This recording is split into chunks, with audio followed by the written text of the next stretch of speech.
This movie's great. You're all just mean.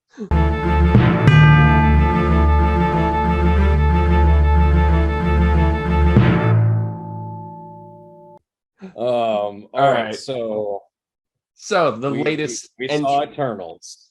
of the MCU that is dividing fans and critics, which is kind of a misnomer because most of the critics who don't like it, it's kind of like it's fine. No, I think it's interesting because I saw one review which was kind of a really succinct way of putting it, and they said this is this is Chloe Zhao's worst movie and the MCU's best movie. And I thought that was a really funny way of like, oh yeah, which says a thing or two about, real movies versus Marvel movies, but that's a bigger, weirder debate.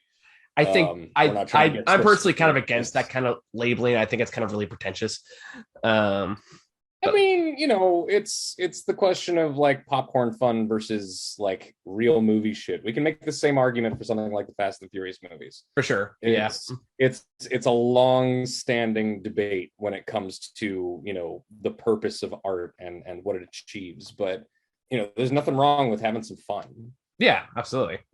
Um, at the same time, I think that there's something to be said about a lot of the potential of some of these properties Oh to yeah, go into deeper themes and have more profound thoughts and conversations on like the scope of these giant epic conflicts. And um it's one of those things where I we've had a weirdly similar debate when it comes to when Marvel movies try to strike deeper chords, yeah, like things that fall flat for you versus things that fall flat for me. yeah. And I find it interesting that this basically tries to do something that we both think works in different ways in these movies, and it lands for both of us. And I Yeah, think that is a bit of a success. I think so because like this, like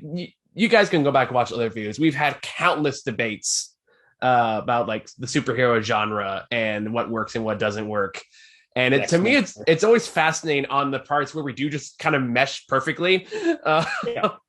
like I think like the Suicide Squad, Shazam, I think is another one, and like this movie are ones we're kind of like weirdly in sync. This one I think to me was the biggest surprise, or both on the same page about.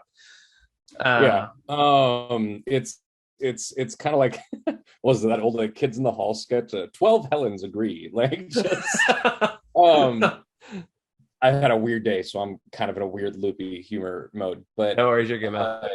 just the whole thing of like I'm just so glad that they got I hate to this term just it falls for lack of a better term like a real director. Um Yeah, I was saying like auteur director if we're gonna go that direction. sure, like a more artistic Yeah, indie style director. I think the closest I've come to having like a director that I really loved work on a previous Marvel movie was when Shane Black worked on Iron Man 3. which I still stands a I, great movie. I don't care what the fuck you. yeah, I think it's great. The Mandarin controversy aside, I really thought that it did something interesting with the character, which Yeah, is something that wouldn't really be touched much until we get to things like Endgame, yeah, like pretty just much. the Tony Stark um, traumatized and Mhm. having to work through actual like because you see these cosmic forces just inner like and collide with each other in these movies sometimes, and you got to realize that a lot of the people in these movies, like, yeah, you got people who are aliens and like you have Star Lord and people like that, but by and large, you got people like Iron Man, who's just a dude. he Yeah, was he was a fucking defense contractor, like he's a businessman, but he's just a dude. yeah. So when he goes through some serious shit, Mm. that's like global and galactic in scale, it makes sense for him to deal with some emotional repercussions. But a lot of the time, those movies either don't like going into that, or they touch on it in kind of a tangential or light way. Mhm. And so I really liked it when we had those elements come into something like that. And I also like Ant-Man for different reasons, but Oh yeah. generally a lot of the Marvel movies are kind of like you won't we I think it's generally agreed upon that a lot of the Marvel movies fall into like a cookie cutter kind of idea where the hero's journey just has applied to so many of the movies. Mhm. And while there are differences between them, it's very easy to feel like they have a weirdly similar or monotonous tone between some of them. And that's why the ones that are different or weird kind of make me feel better, Mhm. because they don't feel like, a Marvel movie. They feel like something different within the Marvel oeuvre. That's why like Guardians is so good, Yeah. right? Because it's different. It's really different from the other ones. I mean, I don't fully agree, but I get what you're saying. Yeah. But I think that's why I was kind of surprised that like the minute this movie was even announced, I was like, oh, I don't like dying to know what the fuck they're gonna do with this because Eternal stretches even my knowledge of comic books because it's Eternals has always been that kind of weird Marvel property that exists that like nobody knows what the fuck to do with, like even the comics. Um, because No, a little I find it backstory in the Eternals interesting. as a concept is the fact that Eternals was what Jack Kirby did when DC kicked him out and he wasn't allowed to finish his New God stuff. Mm, So he went back to Marvel and he started doing the Eternals, which is supposed to be like this big cosmic epic, but it wasn't very popular. It got canceled. mm, And then they eventually wrapped it up and tied into Thor, I think was what eventually happened. Um, what's mm. kind of interesting is the fact that like there are some definitely a lot of changes made and you can easily tell why, namely in the form of the deviants.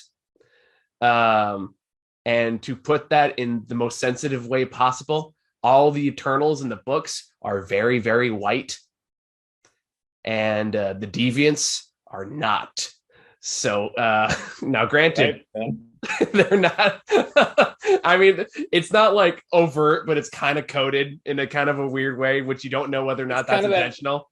It's kind of that thing where clearly there was just some oversight on the creator's part, and they didn't necessarily mean it to, but just it's kind of obvious by today's standards that they weren't thinking about those things. No, it's very clearly that the case, but it was always meant to be this big, grand, epic, like explain like the origin of everything, and that's always how it's kind of retconned. But since then, they don't really know what to do with those characters. Like I think the Mhm. most one of note is like Neil Gaiman wrote like a mini series about them once. Oh, Um, that's cool. but that's like I think the most anyone really knows about them. So when the Eternals was first announced, you have that thought of really like the Eternals of all properties. Okay, Mhm. I don't know what you're gonna do with this, but let's see what happens. And what ended up happening was this weirdly massive scaled personal story that spans over centuries and it's definitely different. I can see why it doesn't mesh with everybody, but at the same time, the direction it goes and the conversations it has are so fascinating to me.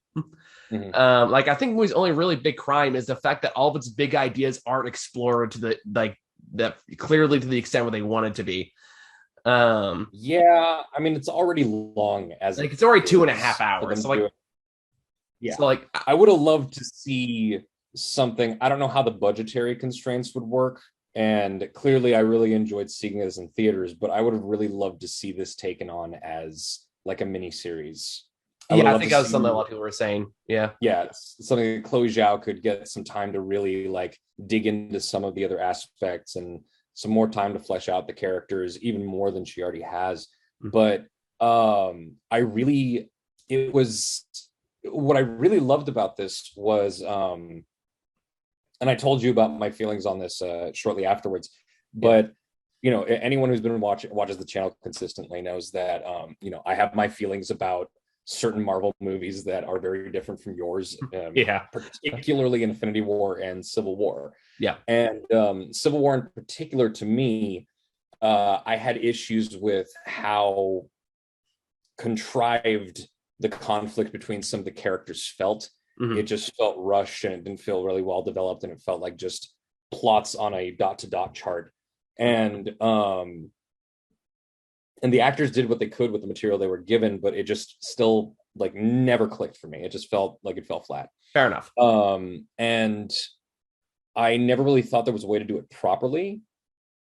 But when you get into the different character motivations, and when you start like the movie starts with these characters not really together, and part of the whole thing is they have to get the squad back together. But when you start going back into, you know, their history and why they split up in the first place, and then later, you know, when they start having conflicts about their own motivations and goals, it struck me as what I had wanted out of that, because all of these characters felt really fleshed out. They felt whether we're talking about the fantastic performances from everyone on the cast. Oh yeah. Once again, Ty Sheridan, an actor that I generally hate in almost everything he's in because he's just really irritating to me. Which one was Ty Sheridan? Huh? Which one was Ty Sheridan? He was the dude in The Green Knight who took his sword. In this one, he's the guy who does the mind control stuff. Oh, Druid. Yeah, Druid. There you go. But this is the second movie this year I've seen him where he was actually pretty fucking great. Yeah. The other one being The Card Counter, which I wasn't a huge fan of as a movie in general, but he was great in. Yeah. So kind of surprising. It's good to see him get roles that are actually outside of that irritating archetype. And just every actor really delivers on the roles. They feel like these characters are lived in. It feels natural. It really feels like they care about the things that they care about. Yeah. And it really does touch upon something that I think is really what makes the best, in my opinion, DC Comics work, which is not the powers that they have, but the things that they still can't do. Yeah. The things that they still can't protect. The general, like, you know, general life stuff that is beyond the control of any of the things that they have access to. And, you know, because in my mind, some of the best Superman stories are when he has to grapple with the fact that even though he is all powerful, he still is vulnerable through the things that he cares about. And he has to work to balance that out and to, you know, be able to be vulnerable and trust in things like that. I like stories like that because there's a lot of focus, I think, especially in our culture, on not having weakness show and not being vulnerable and kind of closing ourselves up, like as men, especially in American society. And I think that there's something really valuable to the idea of, you know, seeing why it's still worth it to open up and make yourself vulnerable to these things, and grappling with just the ideas of time and death and love and loss. And this really gets into that, from the idea of like wars to what you're willing to do for your family. Yeah, like there's some pretty dark imagery in this film. Yeah. And I think like you kind of touched on, I want to talk about too, because going back to things that are done better in this movie that I wanted to see in other movies that I tend to disagree with people on. Like this is one that I feel like, speaking of DC, when it always tells me like, oh, like this is about gods learning how to live among people. It's like I never got that from either version of the Justice League. I got that from this movie. No, the Justice League movie didn't strike me as gods trying to be people. It didn't really touch on that theme. It really felt more the two characters that really felt developed in that, like Cyborg and the Flash, particularly Cyborg. Yeah, it was people who feel like outcasts. Yeah, but but that's always the way people frame it as. No, like, I understand, but in the larger scheme of things, yeah, this movie, I didn't know that it came from like, you know, a truncated DC run. So the fact that it has these themes makes a lot of sense. And I really appreciated how it really did grapple with the idea of, yeah, like what if you have like, what kind of arguments would these godlike beings have if they literally just had to watch human history progress in real time. Yeah, And how like it affect them. and like everyone's kind of was like, what happened? Why would they help during Thanos? Is like, well, good question. That's like a central question for the entire film is why didn't they do it more? Yeah. And that plays into larger themes as they're tools to these literal gods. These massive, and by the way, like the trailers don't do it justice, just how massive the Celestials actually are in the actual movie to just a breathtaking degree. Yeah. We can talk more about that when we get to spoilers. And they nail the sense of scale in this. Oh my god! Like when the first time you show like the size of like one of the Eternals in comparison to Celestial, it is literally just like Jesus fucking Christ. And then as later on in the movie, some of the stuff that happens, like it really does do an amazing job of conveying just how fucking massive. Like it is breathtaking how they pull this off. Which makes me like, which again, I was kind of hoping to see one particular character of that nature who doesn't show up, but I mean, it would have been distracting if it did, but I'm still hoping for it. Talking about Galactus. I was hoping for a little Galactus peak. I didn't get Galactus. I wanted Galactus. I can't think of Galactus anymore and not think of the whole Venture Brothers reference to it. Where he just goes around just telling people, ignore me. I haven't seen that. It's pretty funny though. There's one point where he literally just, it's all he does when he walks around and like introduces himself to people. And there's one point where he goes and he picks up a baby and just yells, ignore me at it. It's one of the funniest things. But no, just the sense of scale and the sense of drama. Like this is much more talky compared to most other MCU films. Yeah.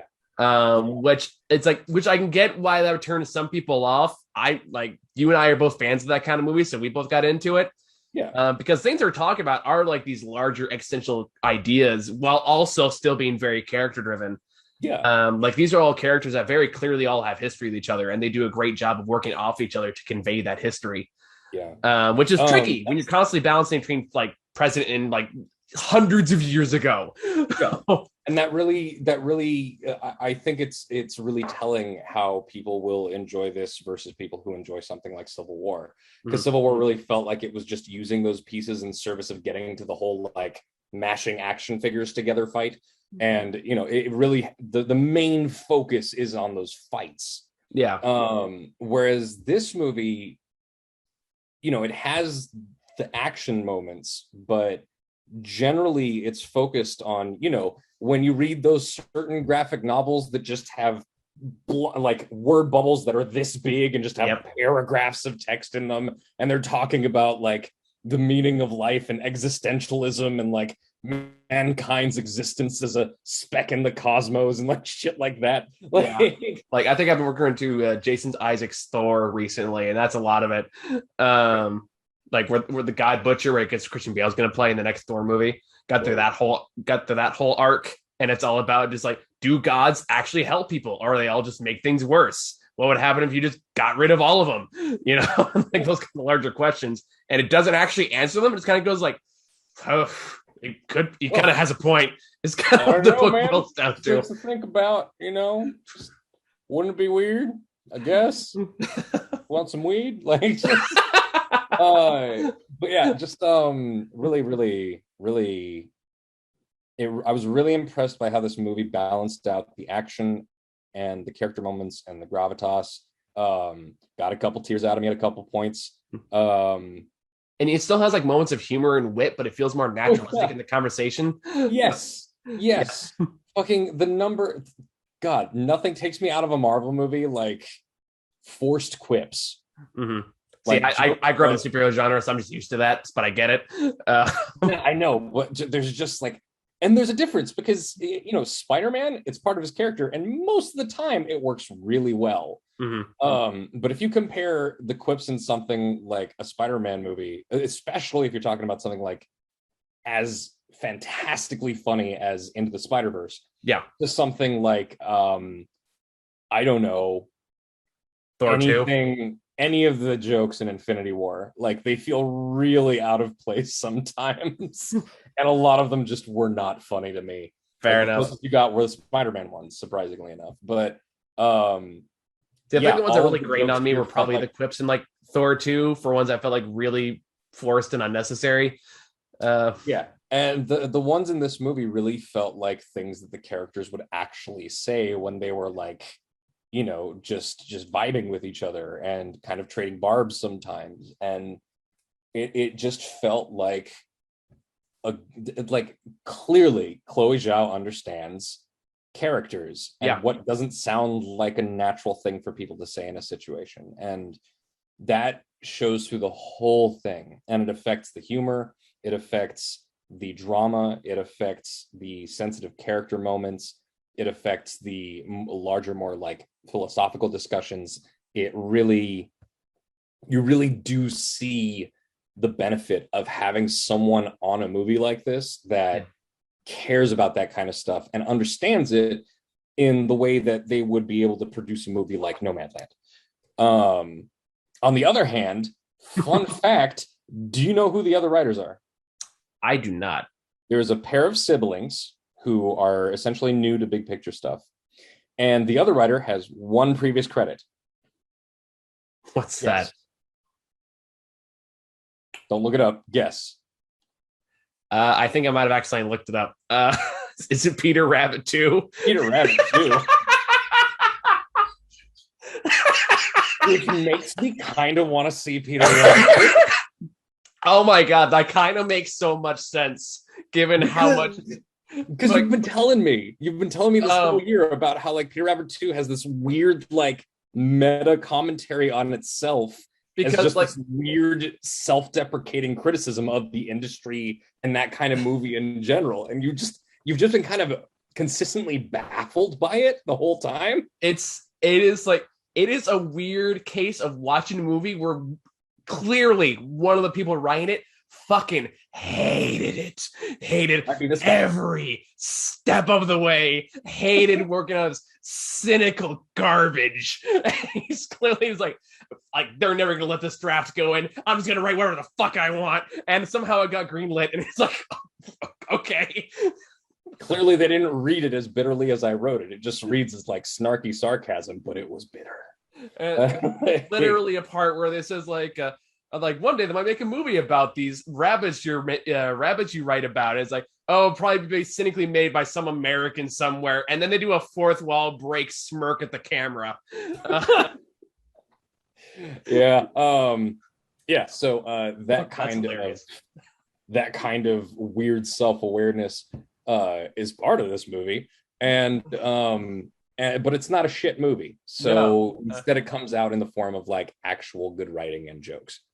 So yeah, just all of these elements come together into honestly what I think it's not the most fun Marvel movie. No. But as far as being a movie, it is the best Marvel movie. Like, it is the closest to being a legitimate movie that people who are not into Marvel movies would actually be able to get something out of, and maybe kind of bridge the gap and have them enjoy some of the events in the film. I wouldn't say it's like the best because it's like a more artsy film, because I would even argue like the more comedic ones do have artistic elements in there. They're just like not in the foreground. Like I would even argue like Thor 3 has a lot of artistic merit, but you have to like look for the subtext as opposed to being presented to you.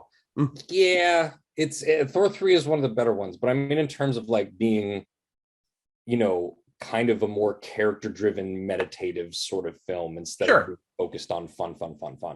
Yeah, and I'm glad it exists, movie. and I hope we get more movies like it down the line.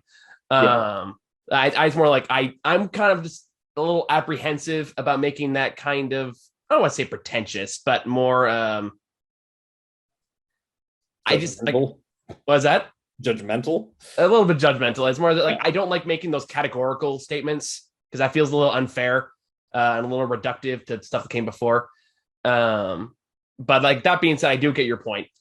I enjoy Marvel movies, but you gotta remember like the breadth of movies that I watch. Like I gotta be real about what they are. Fair enough. And like, it's just for fun.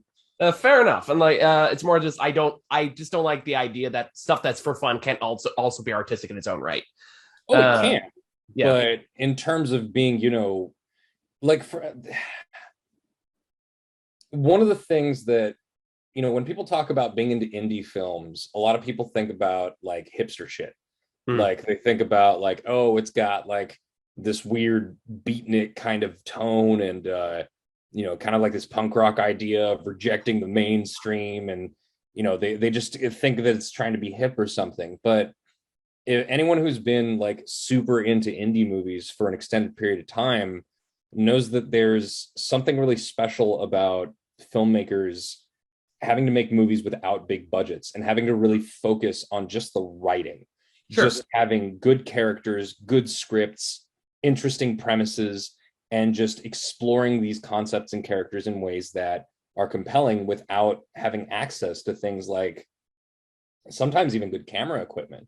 Like if you can make a movie that is that solid that you can just make it compelling to watch without having any kind of real visual flair in terms of special effects, I think that's not only does that lead to much stronger writers, but it leads to a better understanding of how to well, I guess it's part of writing too, but like just in terms of structuring characters and films in general. Mm-hmm. And I think that when you have people like the Rousseau brothers, they have never succeeded in that realm.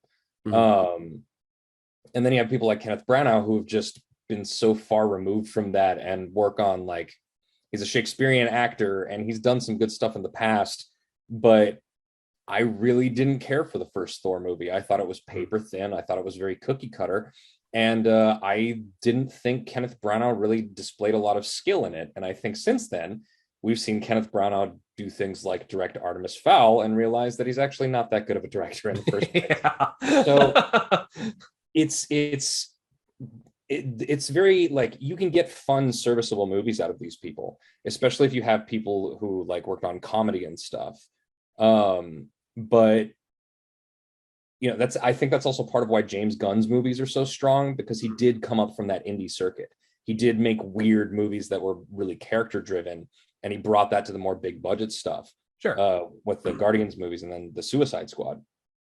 So when you have someone like Chloe Zhao, who is not a comedy writer, is not like a big budget like action movie director, is very well known pretty much exclusively for her quiet, contemplative, character-driven work. Yeah. It's very interesting to see what she brings to a movie like this. I don't think we've seen this kind of sensitivity and depth in Marvel characters yet. I don't think we've seen that. We've seen people Nothing immediately comes to mind.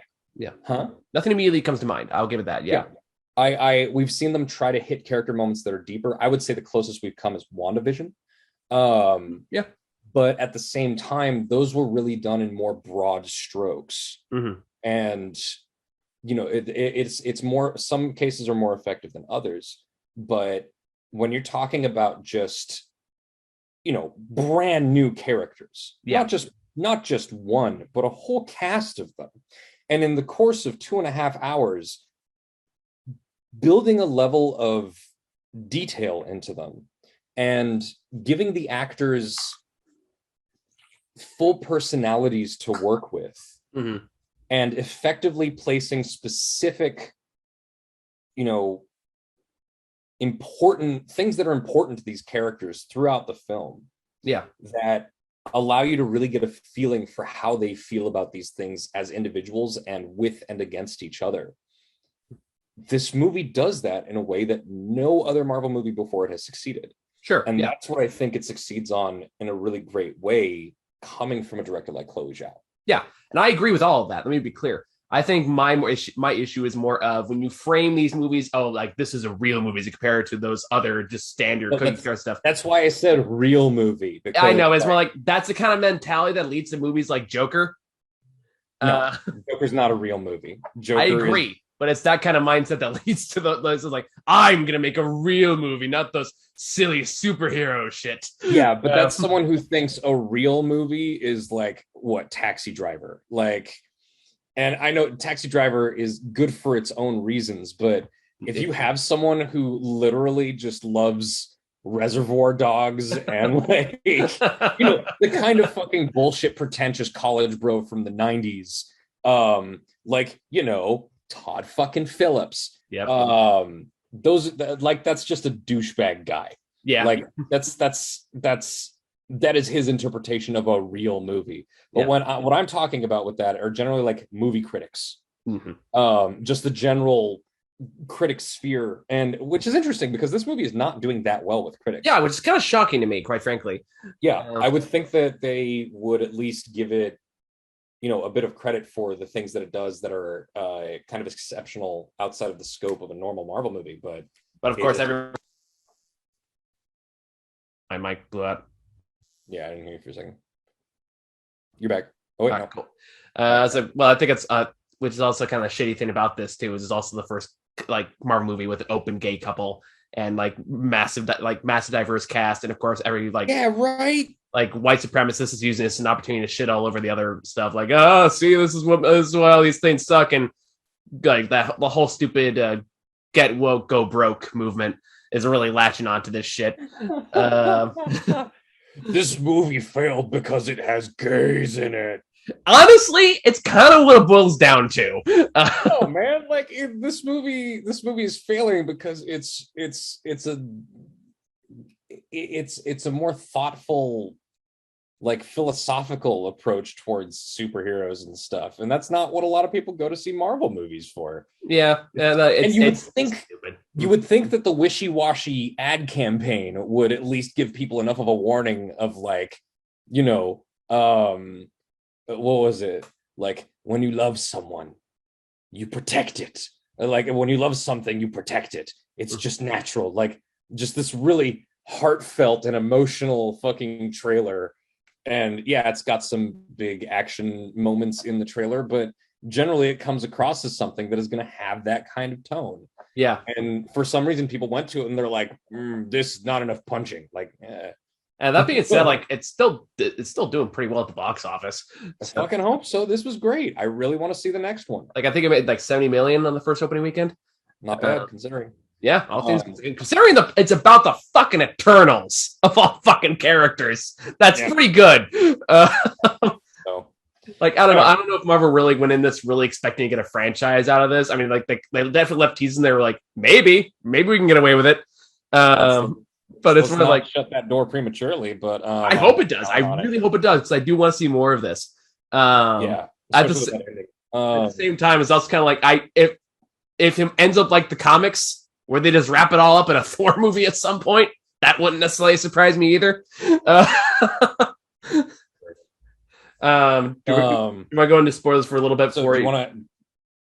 Yeah, I was going to say. I think it's pretty clear how we feel about this movie. All right, spoiler time. Spoiler time. So, who the fuck is Kit Harington?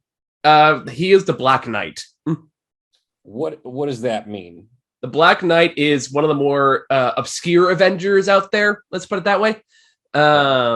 Basically, not to be confused with Moon Knight. No, that is a different thing that I'm excited for. I know. You mentioned it, but well, they have like I don't know if you saw the preview they released for it today, but it looks bad. Like it already looks kind of like nutty. So I'm looking forward to that.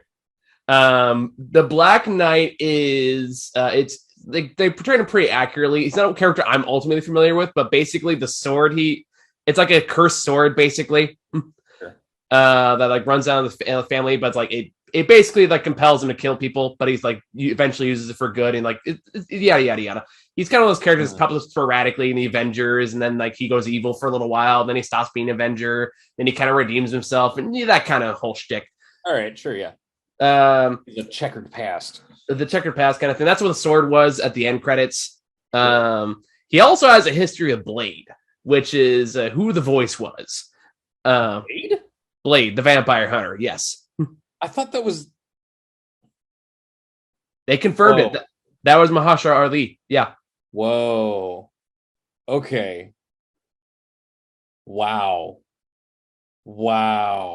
That's gonna be. See, this is I'm so glad that we're getting past the initial like Thor, Captain America, movies. Iron Man. Like now we're like, let's do weird shit. Let's do Eternal. Let's do Blade. Yeah, I got so bored with like, let's do Shang-Chi. Let's do this weird. Let's get crazy. Let's get weird. Yeah, because like, and let's be real. It was cool to see Marvel movies come into the mainstream, but seeing it mainly forefronted by big, muscly, white, attractive dudes. Oh, no, I agree. Like that is the like ideals of like being men and standing for justice, and like without really diving much deeper than like you're going to care about these dudes, even though one of them's like technically a war criminal. Like but he's charming and he has a kid, so he's learned better. Well, like this is something that speaking of that, someone brought this to my attention. Now I'm wondering if this movie also has like a very interesting meta narrative in terms of saying like who the heroes going forward are going to be. Yeah. Mostly in the character of Icarus. Because Icarus, the majority of the movie, is kind of presented as like the alpha male. He's naturally in charge because he's big. He's a Superman-esque style character. But then he turns out he's like the deviants are a red herring. He's the real villain of the story. And the whole point is like, no, just the worst. It's just the worst. But the whole thing is like, no, the big, strong white man isn't gonna be the main hero anymore. It's going to be everyone else around him. It's going to be like the women. It's going to be like more black characters or Indian characters or focused on peace and like more peace and just more representative of how the world is. Can we also just give a shout out? I don't remember that dude's name, but like fucking Kumail Nanjiani. That dude was great. Wait, the assistant? Yeah, the assistant with the camera and everything. Karun, I think his name is. I fucking loved that guy. Oh, I loved him too. Harish Patel is his name, the actor's name. So good. And it was so good to see like just, it was so good to not only see like someone so non-Americanized. Yeah.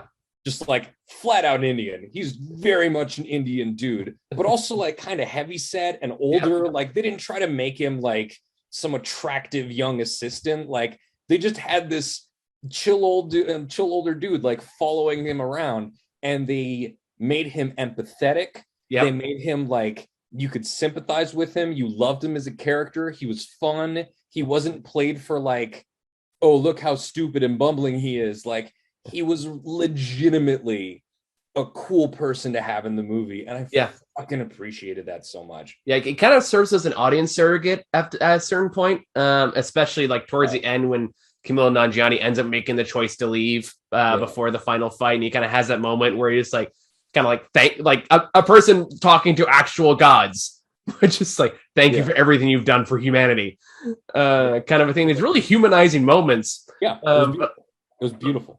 But also, like, kind of just these really charming moments. I think my favorite was when Kumail Nanjiani has the awesome, like, deviant takedown where he, like, ducks under and he blows up the head. And, like, the guy's like, did you get it? Like, I got it, sir. It's really amazing. And really, that's another thing. The comedic relief that he supplied did not feel forced or out of place at any point. It really felt in character, and like one of my favorite things about the movie. Absolutely. No, I love that, and I love first off, first Marvel movie to have a sex scene. That was a little jarring at first. When was that? That was like very early. Oh, your mic is dead. No. Yeah. Okay. Yeah, it's like when Icarus and Cersei are banging on the rocks at the beginning of the movie. Oh yeah. Forgot about that. Yeah, no, because it was kind of an awkward sex scene a little bit. Yeah, well, yeah, it's like sex scene under the mouse. It's like you kind of like that Family Guy joke because you can't move, you can't moan, you can't look excited or happy. No, what was the idea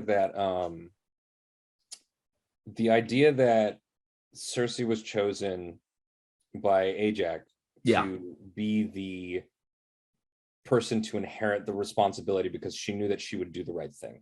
Yeah. And the idea that having that mindset because I feel like there's a lot of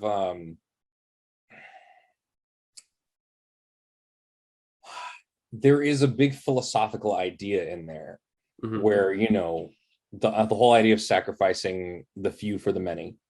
Mm-hmm. And it's something that was kind of touched upon when it came to the, you know, the whole Thanos question, Yeah. and of course within the white supremacist circles online that Yeah. really loved how he did things. Uh-huh. But just to very plainly say, like, it is not right to do this. Yeah. It is not right to just sacrifice people just for the sake of some greater good. Mm. There has to be a different way. There has to be a better way. People have value as they are, and it's not right to look at them as just numbers for something else. Yeah. And I think that goes back to like God's like living among humans kind of angle this movie takes. Is like, it's not just a moralistic statement. They argue about it. Like openly and honestly, and like people do take sides in the argument for their own reasons, whatever that may be. Yeah, and when it drills down to that later, I really enjoyed those parts of the movie. I thought they were really well handled. And like I said, those are the most fascinating aspects of the movie. Is like, oh, this actually taking the concept pretty goddamn seriously. Actually, I wanted to ask you because I feel like this also falls in line with something you generally have a problem with. But that this movie did it well and utilized the concept well in service of the larger themes and stories, and that's the idea of evil Superman. This is the one exception I will give, because it served a say that it served a deliberate point in the narrative. Yeah, it was not cynical in its portrayal. The character of Icarus was not just, oh look, it's Superman, but he's evil. Ooh. It's more like Icarus stood on his own as a character. He was definitely meant to be a parallel, but definitely in like not in a way that's supposed to be Superman, so much as like Superman without the humanity. So like from that respect, this is one of those because I was asking myself that same question actually while I was watching it. I was wondering about that. Because I was gonna say like it works here. I ordinarily don't like this, but it works here.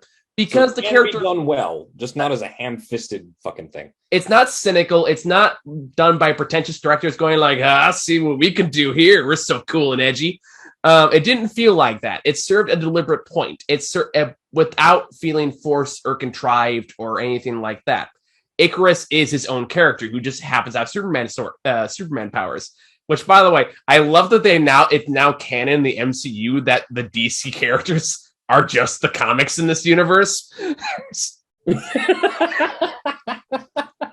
I did notice when he said like it's Superman. I'm like, wait, can they do that? They can, because there's actually a Batman reference in there too in regards to Nanjiani's character. So like you're Alfred. Is that what this is? Yeah, no, just absolutely. I did not expect that, and it's kind of bold, and I'm glad they got away with it because that's kind of fun. It's always kind of fun where they reference other characters. I think there's my favorite like Spider-Man panels is just like, what do I look like? It's like, what do I look like? Fucking Batman or something like that. Anyway, but yeah, this is a case where it served a function like just as the meta narrative I was referring to earlier, just in terms like this kind of character isn't going to be the main hero anymore. We're going to do something different. We're going to include more people. We're going to represent more of what the world is, as opposed to the strong alpha male that gravitates towards these more genocidal tendencies, apparently. But it is, well, it comes back to the whole idea of, you know, it's rejecting the concept of might is right. And the fact that these people's powers weren't generally focused around being really super combat oriented. Like, you know, except for like Athena was like closest one. Yeah. But generally, like what? Bit of mind control, bit of like alchemy, like transmogrification, like Gilgamesh is probably the closest one that's strictly on like punching things really hard. Yeah. But even that's kind of like that serves like a protective function in the context of the story. Like he's Athena's protector at the end of the day. And a lot of this function in the story presents it that way. And I think that's why I'm kind of okay with this compared to other evil Superman archetypes, which is like it serves an obvious function and delivers on that function without dipping into nihilism or cynicism, which is one of my issues with every other portrayal. Yeah. It's my issue with the Snyder version. It's my issue with fucking The Boys. Less so with Invincible because I know where that goes. Yeah, that's a bit better than the other iterations. But I really appreciated how this movie kind of like, when they talk about the whole idea of subverting expectations, there are people who think that it means like, oh, just take what they think you're going to do and do the opposite thing. And it's a twist. And like, you know, people who think that M. Night Shyamalan's Old is subverting expectations versus, okay, you know, people who, versus writers who actually understand that subverting expectations requires a little more nuance than that. Yeah. And this movie has more nuance. Yeah, requires more taking the concepts that people expect and confronting them in a way that actually makes you think about them instead of just being like, no, the opposite is true. And it's coming from a much more genuine place, which I appreciate. Yeah. Which again, I cannot say about The Boys, which I cannot say, even though I know people disagree with me on this one about like Snyder Superman stuff. Although I did see a interview quote from Chloe Zhao saying like that the Man of Steel was the inspiration for this iteration of Icarus, which everyone, like all the Snyder bros are going like, see, it is good. I'm like, guys, you need to watch the movie before you get too ahead of yourselves. We agreed that Man of Steel is the acceptable one. I know, but it's more like, it's just hilarious to me that everyone's saying like, see, like Man of Steel is a masterpiece. I'm like, guys, you don't know what Icarus does in this movie, so you might want to take a step back before you start running laps. You know, like they watch it and they're like, "Wait a minute." Yeah, so like you and I agree, Man of Steel's the good one, but it's still like low key hilarious to me. How he was like, you can easily tell who didn't actually watch the Eternals. But yeah. I think all those pieces work really well. I really like in particular like the shot with Hiroshima. I thought was a really effective moment. God. And I was like kind of applause like, oh fuck, okay, we're going there. Relatively short scene while still being really powerful, especially with the performance. Yeah. Scene. And I found it interesting that I find it a very interesting and deliberate choice to focus on that rather than something like the Holocaust. Yeah. And I think that part of it is that it's very difficult to portray the Holocaust in a way that conveys the devastation of it in a PG-13 movie. Yeah. It's really fucked up and dark. But at the same time, there are a lot of other things throughout history that you could focus on that were not perpetrated by Americans. Mm-hmm. Yeah. And to focus on something like Hiroshima, where it is literally America deciding to murder hundreds of thousands of innocent people as a test of their weapons. Yeah. Not even to get Japan to stop. Because if you actually do the reading into the history of Hiroshima and Nagasaki, the traditional narrative that they had not surrendered and they even refused to surrender after the first bomb is absolutely false. It is an American fabrication. Yeah. If you look it up, there really was no reason to do that beyond just seeing if we could. Yeah, and it's horrific. It's truly horrific. So, and as someone who has actually been to Hiroshima and stood under the dome, which you can see in the background of that scene, and been to the museum, which is still one of the most powerful, heartbreaking experiences of my life,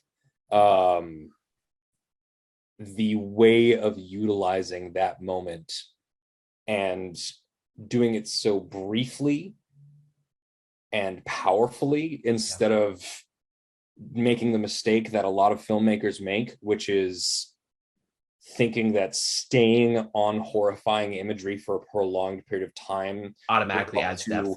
Better convey, it equals depth in terms of conveying these things. But I thought it was a really beautifully handled portrayal of that kind of tragedy. Well, I can see why they made the decision to focus on that as opposed to like the Holocaust or even like slavery was what I was thinking of. Yeah. Like it's because mostly because of the character of Festus is very technologically driven. Sure. Yeah. His whole thing in the beginning was advancing human society as fast as possible, but introducing technology before they're ready for it. So the whole, I think what ties it again with the nuclear bomb is the fact that this is definitely like the epitome, the peak of human destruction brought on by technology that I feel like at the time that I feel like they're at least like partially hinting that he was in some way involved with. Well, I think it also harkens back to, if you, because I've, the whole atomic stuff is something that I've read a lot about, and the idea of, that whole quote, I am death, I am become death, destroyer of worlds, the reactions of the scientists who got to see the products of what they've been working on and realized just how devastating and horrific of a thing they had created. And particularly Albert Einstein, who had basically said he would have kept all, like he would have just taken back all of the advances to science and that he had made if he had known that it would result in something like the atomic bomb. And it's an interesting way of hearkening back to, the whole question of the utility of technology and science when it's being weaponized constantly. So, for sure. Again, yet another larger philosophical debate that is handled really well in this movie. Yeah. Speaking of large, let's pivot over to some more less talks about, genocide and more into, let's talk about giant men. Let's talk about the Celestials. Well, we don't know their gender. They're just giant creatures. True. All right. The Celestials. They're the giant godlike beings that populate the Marvel universe. The Celestials. That was the way that people talk about this, I can't help but repeat it. Like, if you take it out of context, there's no way to not think it's funny when you just hear someone say like, and then I was like, wait, that's just a finger? Yeah, that's fair. That's fair. It's like, wait, that's the head? Like that feels like a Who's Line sketch of things you don't want your OBGYN to say.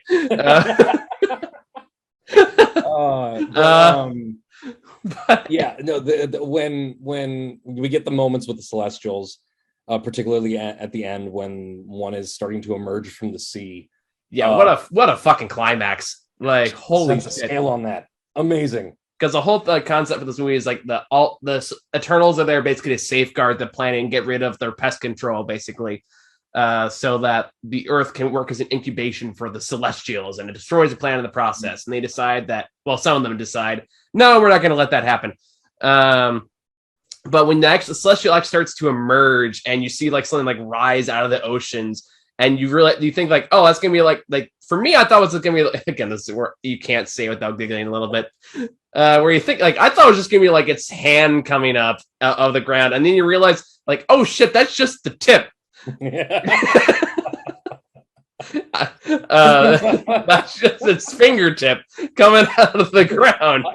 When I saw the fingertip coming out, I really thought that you would see the like eyes coming up over the horizon, just like, hello. But no. Nope, that's just, and then you realize like, oh shit, and you realize very quickly again just how massive this fucking thing is.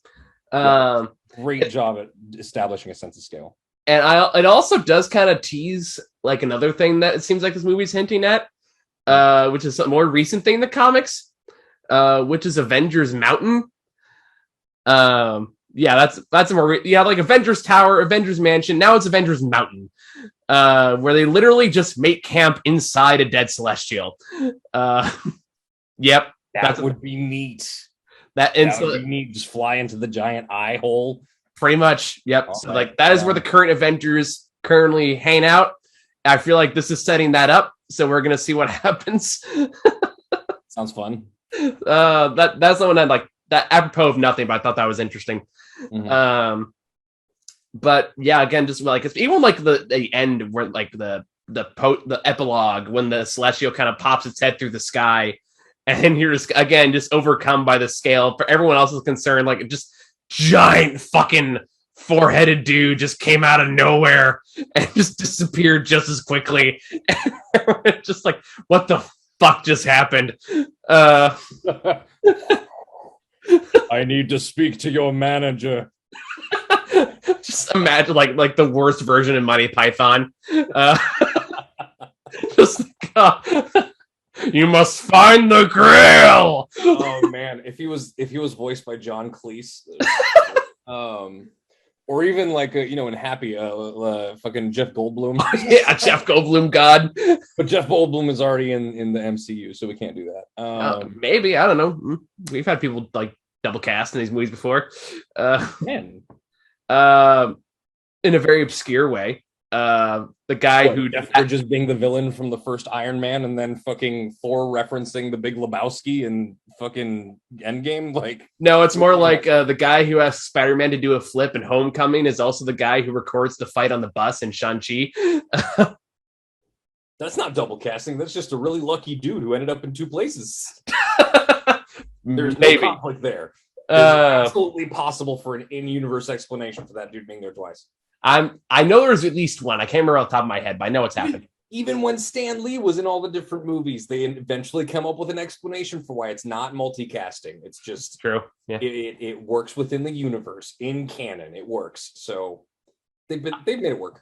Yeah. But anywho, but yeah, it does make me very curious. Like, again, if we're just gonna go big into these larger existential concepts that Marvel is just chock full of. Mm-hmm. It does make you wonder, is like, oh, are we going to see just literally vague metaphysical concepts made into like a woman? That happens in the Marvel more often than you think. Look up Eternity if you get a chance. Or Death. Death is a more well-known one. Just the hot chick that Thanos really wants to bang. Which is why he initially tries to murder everybody, just because he's an incel. I had that take for it became popular, so I point that out. Sure. But yeah, so I can't really think of too much else to talk about. I think I'll talk about would just be Star Fox, I guess. Okay. Not the Nintendo game, Star Fox the character. I don't know. He's the guy that pops in the first post credit. Oh, hey, with Pip, played by Patton Oswalt, which I appreciated. Sure.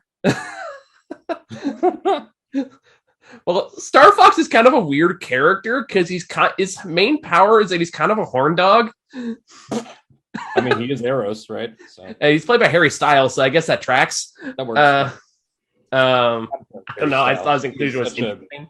It's like kind of weird time to introduce him. Wholesome dude. What was that? Harry Styles is a surprisingly wholesome dude. I kind of love him. But I just know he has a history with She-Hulk, oddly enough. So maybe he can pop up in that series because I think he gets arrested for like sexual harassment or like stuff like that because his whole power is that he like can manipulate people. So there's like this whole story about whether he not use that to get sexual advantages, which he did. Let's hope they handle that properly. Or I don't think they're going to go that direction, but it does make you wonder if he's just going to show up in the She-Hulk show and just like have her be his lawyer, like he was in the book. That'd be very funny. Until eventually, literally, just like the Thanos' dad comes in, and is like, "All right, we're going to handle this internally," and just takes him away. Right on. But anyway, yeah. Other than that, really liked Eternals. Really good movie. Yeah, no, it was surprisingly even better than I was hoping it would be. So, yeah, very effective execution of everything it tried to do. So, I'm not gonna lie, I thought the voice in the second post credit was Willem Dafoe at first, and I'm still a little bummed that it wasn't. Fury, honestly, what was that? I thought it was Nick Fury. Nick, I don't know. I just sound like Samuel L. Jackson to me. But I mean, Nick Fury's in so much of the goddamn things. Who knows? Yeah. But it would just be another time Nick Fury pops up in the post credits and is like, we gotta just, you want to join the squad, like just. Maybe it's a secret invasion tease. I don't know. They're just doing whatever show they want now. Marvel Zombies just got announced today, so that's gonna be a whole thing. Wait, it's actually like as a real not what if thing, like an actual. Yeah, it's gonna be a show. Oh boy. Yeah, so we're gonna see how that turns out. That's gonna be interesting as a PG-13. I don't know. They got away with a surprising amount in What If, so We'll see. Well, Anyway. indeed. All right, We're good here. see you guys later. Bye. All right.